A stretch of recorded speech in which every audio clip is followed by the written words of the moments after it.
Hello students, once again I am here with my another topic disaster. आज हम जिस topic को deal करेंगे वो है डिज़ास्टर। सबसे पहले देखते हैं कि डिज़ास्टर का मीनिंग क्या होता है। और ये जो डिज़ास्टर का मीनिंग है WHO के द्वारा 1995 में दिया गया था। Disaster means that any occurrence, disaster का मतलब होता है कि कोई भी अकरेंस दैट कॉजेज डैमेज, कोई भी ऐसी हादसा, कोई भी ऐसा इवेंट जो क्या करता है, डैमेज को कॉज करता है, मतलब नुकसान को करता है।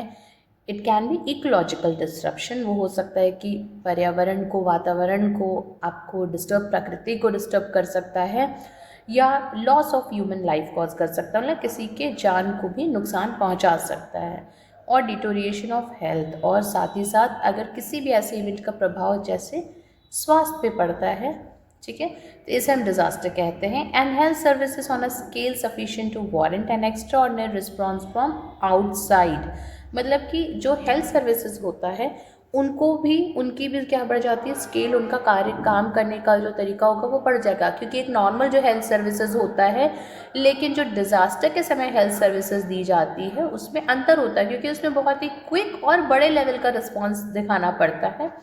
And it is outside the affected community और द एरिया, मतलब कि जिस जगह पे ये नुकसान हुआ है, जिस जगह पे जो भी हादसा हुआ है, वहाँ के लोग स्वयं की मदद उतनी नहीं कर पाएंगे, इसलिए उस जगह से जो बाहर के जो कम्युनिटी के लोग हैं, बाहर एरिया के लोग हैं, उनका जो हेल्थ सर्विसेज वहाँ पे दिया जाता है। ठीक है, आगे देखते हैं हम डिज़ास्टर मैनेजमेंट। डिज़ास्टर मैनेजमेंट क्या होता है? It is the creation of plans through which community reduce the vulnerability to hazards and cope with disaster. Disaster management एक ऐसा मैनेजमेंट होता है जिसके पीछे ना एक योजना बनाई जाती है, और ये योजना क्या करता है, वल्नरेबिलिटी को क्या करता है, कम करता है, मतलब कोई भी खतरा होने की संभावना को बढ़ने से नहीं रोकता है, ये बढ़ने नहीं देता, उसको रोकता है। ठीक है, और साथ ही साथ जब डिज़ास्टर होगा तो उस समय कैसे लोग कोप कर सकते हैं, कैसे लोग उससे निकल सकते हैं, कैसे उससे बाहर निकल सकते हैं, ये उसके मैनेजमेंट की, मतलब डिज़ास्टर से, किसी भी हादसा से, मतलब कोई भी अगर जूझने जा रहा है उसके पहले के जो प्लान्स किए जाते हैं उसको हम क्या कहते हैं, डिज़ास्टर मैनेजमेंट। जो डिज़ास्टर होते हैं ये दो प्रकार के होते हैं, एक होता है नेचुरल और दूसरा होता है मैन मेड। नेचुरल वो होता है जो प्राकृतिक कारणों से खुद से होता है, ठीक है, जो जैसे कि आपको पता होना चाहिए, सुनामी आता है और अर्थक्वेक आते हैं, लैंडस्लाइड्स होते हैं, जिसको अर्थक्वेक को हम लोग भूकंप कहते हैं ना, मड स्लाइड्स होता है। हाल ही में आपको पता था कि अभी जो केरला में हुआ था, mud slides, tornado, flood, volcanic eruptions, ये सारी चीज़ें जो है ये नेचुरल में होता है, जो प्राकृतिक स्वयं कारणों से होता है।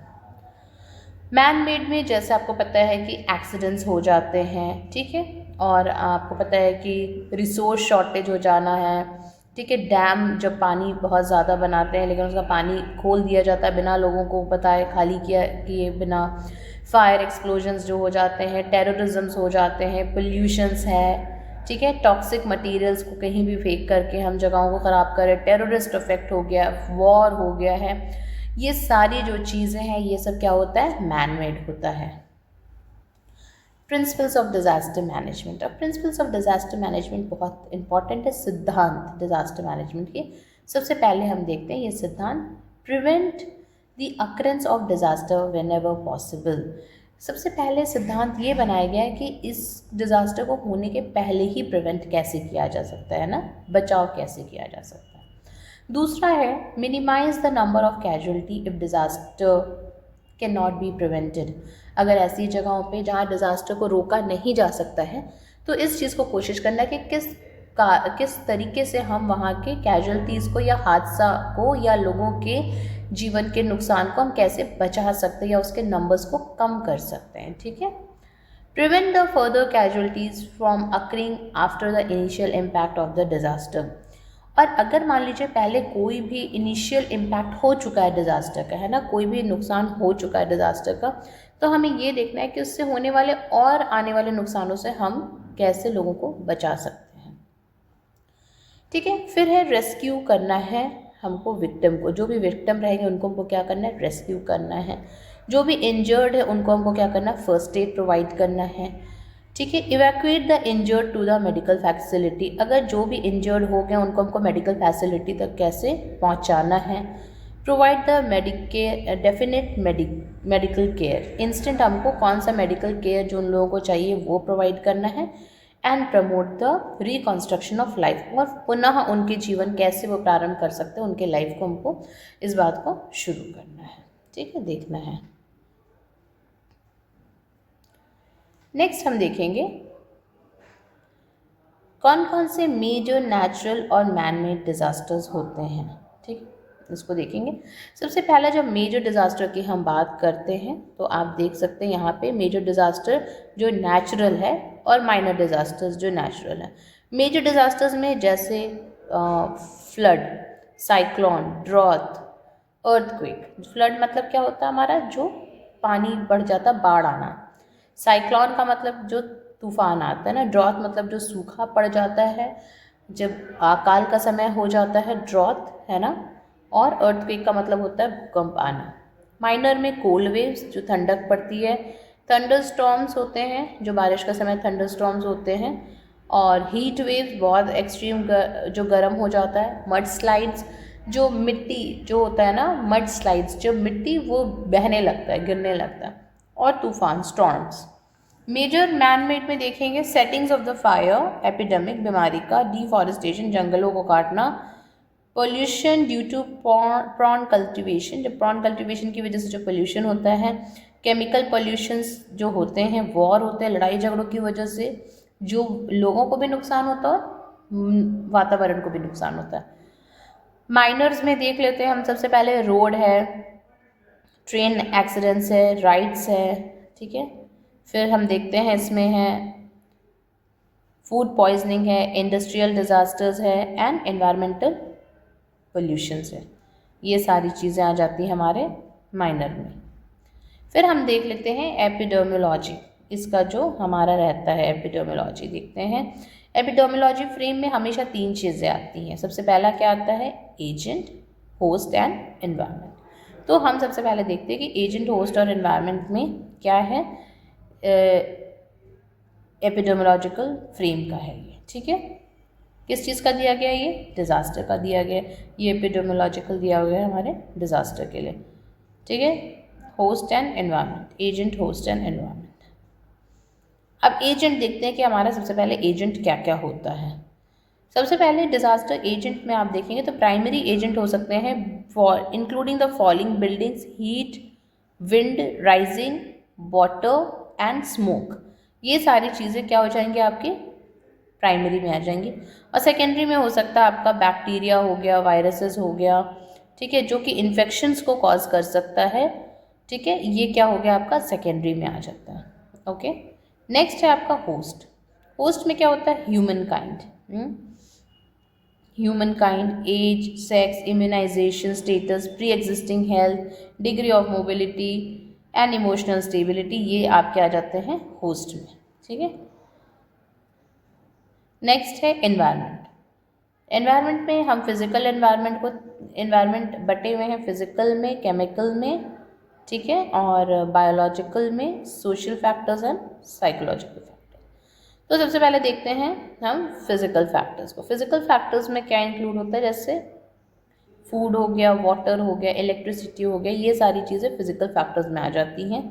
केमिकल फैक्टर्स में क्या आ जाता है, जैसे कोई भी एनवायरनमेंट में chemical including the leakage of the stored chemical, अगर एयर में कोई स्टोर्ड केमिकल है, आपको पता हो कि भोपाल कांड में क्या हुआ था कि जो गैस है वो लीक हो गया था, तो वहाँ पे कितने लोगों को नुकसान हुआ था ना। तो इस तरीके से अगर ये कोई भी केमिकल है, ये आपको पता होना चाहिए, पेस्टिसाइड्स है, ये सारे केमिकल फैक्टर्स है जो कि नुकसान को कर सकते हैं। कहीं पानी में ज़्यादा डाल दो तो पानी भी ख़राब हो जाता है। ठीक है, तो कोई भी केमिकल की वजह से अगर नुकसान हो रहा है लोगों में, तो ये क्या कहलाता है आपका केमिकल फैक्टर। दूसरा है biological factor. Biological factor includes the contaminated water, improper water waste disposable, ठीक है, इंसेक्ट्स और रोडेंट्स प्रोलिफरेशन, जहाँ पे कि पानी गंदे हो गए, ख़राब हो गए। कई जगह पे फैक्ट्री का पानी जो है फेंक दिया जाता है, कहाँ ला करके, आपके नदियों में ला के, और लोग उसको यूज़ करते हैं, तो कई लोग उससे बीमार हो रहे हैं क्योंकि पूरी टॉक्सिन्स आ रही हैं। तो कंटेमिनेटेड वाटर हो रहा है, वेस्ट को प्रॉपरली डिस्पोज नहीं किया जा रहा है। आपको पता होना चाहिए कि ऐसे कई बार जो आपके रेडियो एक्टिव सब्सटेंसेस रहते हैं, एक्सरे मशीन ये वो, उनको इधर उधर अगर फेंक दिया जाता है तो उसके आसपास में रहने वाले लोगों को क्या हो रहा है, दिक्कत का सामना करना पड़ता। तो वेस्ट को सही डिस्पोज होना ज़रूरी है। इंसेक्ट्स और रोडेंट्स, जैसे कि आपके कॉकरोच हो गए हैं, माइस, चूहा हो गया, ये सारी चीज़ें इंसेक्ट्स और रोडेंट्स में आती हैं जो बीमारियों को कॉज करती हैं। इम्प्रॉपर फूड स्टोरेज, और फूड को भी सही तरीके से स्टोर ना करना।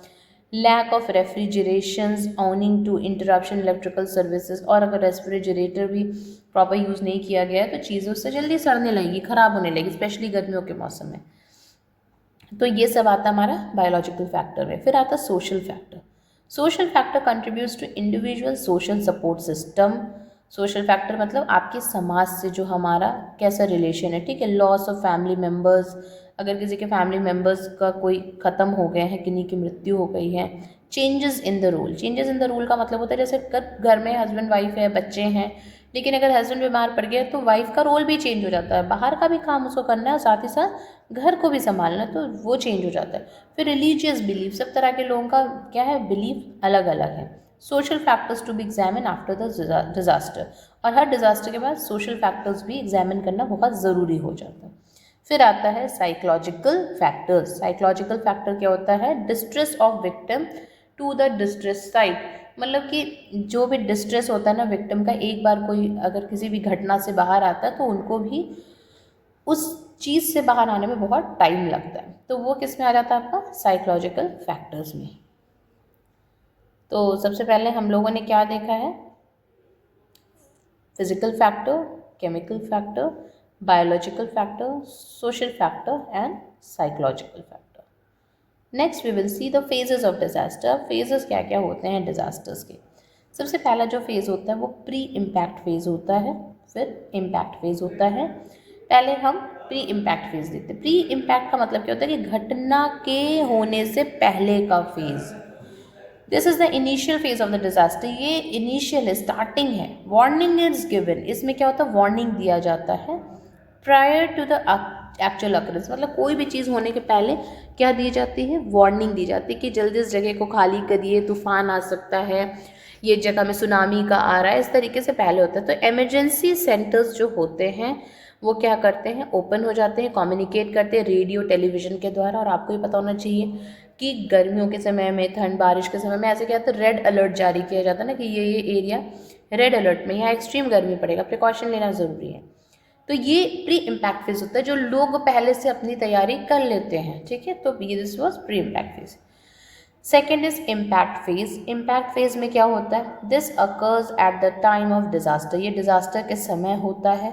Impact phase continues until the threat of further destruction has passed, ये डिजास्टर के समय होता है, ठीक है, और ये तब तक कंटिन्यू करता है जब तक उसका डिस्ट्रक्शन को वो कॉज कर दे, मतलब नुकसान को वो कॉज कर दे।